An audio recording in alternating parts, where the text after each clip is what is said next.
दिल्ली से आए और अब तक कहाँ पहुँचा। हमारा प्रत्येक क्षेत्र के प्रभावी नेताजी चिंटू भैया पधारने वाले हैं। उनका हार्दिक स्वागत और अभिनंदन।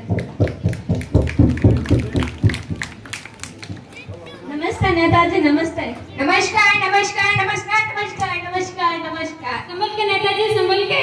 भाइयों का नमस्कार और उनकी बहनों जो अपनी गाड़ियों में है उनको नमस्कार, जो दूसरों की गाड़ियों में भर भर के आए उनको भी नमस्कार। भाइयों को नमस्कार और उनकी बहनों को तो बहुत सारा नमस्कार।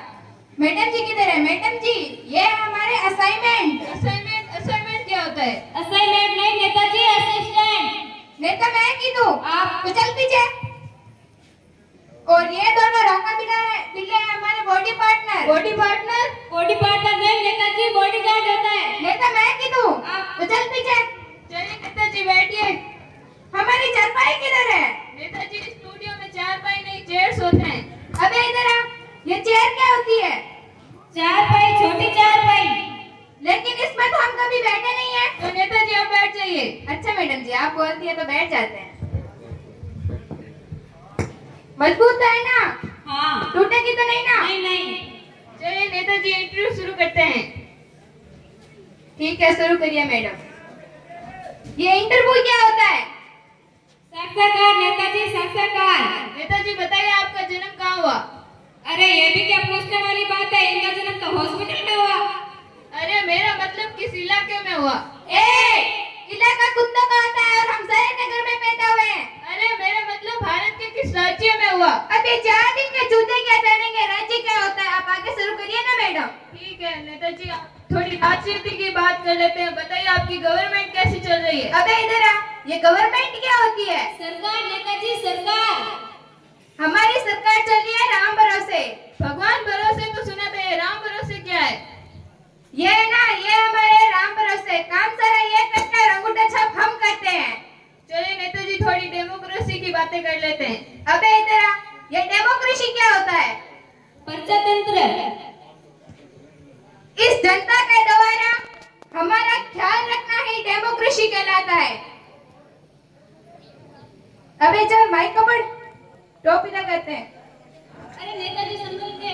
अबे सारा दोनों को गोली मार दूंगा, पीछे। नेताजी बताइए आपने जनता के लिए क्या किया? जनता के लिए हमने बहुत कुछ किया।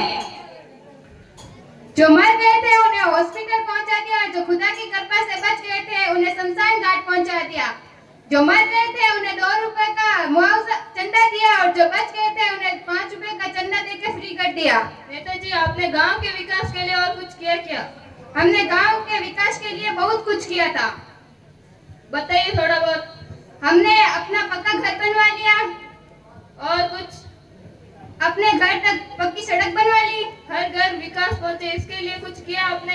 हर घर विकास पहुंचे इसलिए मैंने गाड़ी ले ली। गांव में शिक्षा का प्रचार हो इसलिए आपने क्या किया?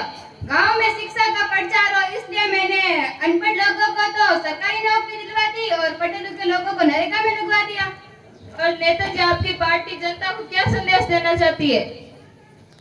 हमारी पार्टी जनता को यह संदेश देना चाहती है कि जो आने वाले चुनाव में भारी बहुमत से विजय दिलाए और जो चाय से न माने उन्हें दारू पिलाए। नेताजी आपकी पार्टी का चुनाव चिन्ह क्या है?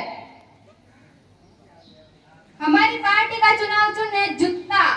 नेताजी आपने जूता किस लिए रखा? जिन लोगों को दारू की अच्छी पार्टी देने के बाद भी जो हमें भारी वोट से बहुमत ना दे उन्हें जूता मारने के लिए हमने जूता चुनाव चिन्ह रखा है। नेताजी पिछले साल गांव में आग लगी थी, आपने उसके लिए क्या किया? पिछले साल गांव में आग लगी थी तब हमने क्या किया? बहुत कुछ किया। पिछले साल गांव में आग लगी थी तब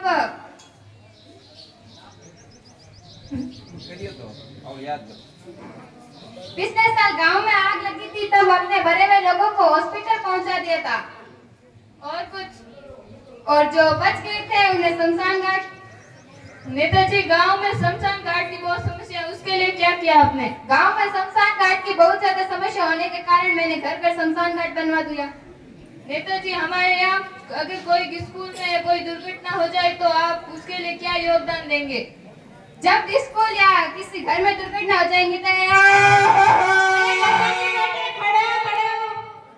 नेताजी इससे ज्यादा मैं कुछ नहीं कर पाऊंगा, बस उनके पास बैठ के रो लूंगा।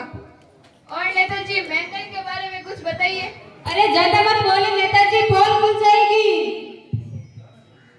आपकी भाभी का फोन है, अर्जेंट में घर सब्जी लेके बुलाए। Hello hello.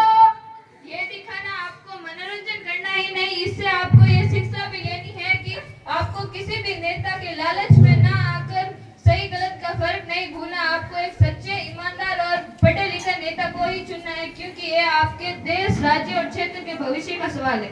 बहुत बहुत अच्छा बच्चों।